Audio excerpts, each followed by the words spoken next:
After you send your round 1 dispute letters, you should receive a response anywhere from 30 to 45 days.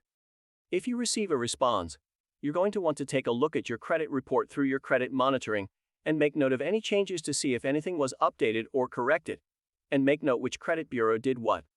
Here's some of the typical responses you'll receive. Verified means that you'll need to try additional tactical disputes to remove it, while deleted means they granted your wish and remove the item off of your credit report. Another response you'll get is updated, which means that they updated the information that you disputed. Just so that you're aware, sometimes the credit bureau will ask you to dispute online for faster results. Do not do this. Disputing online waives your rights to dispute items on your report.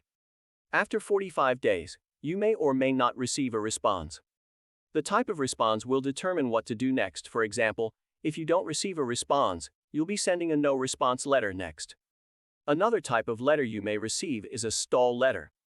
Stall letters are used to drag out the process, which in turn, they hope you'll just go ahead and give up on repairing your credit.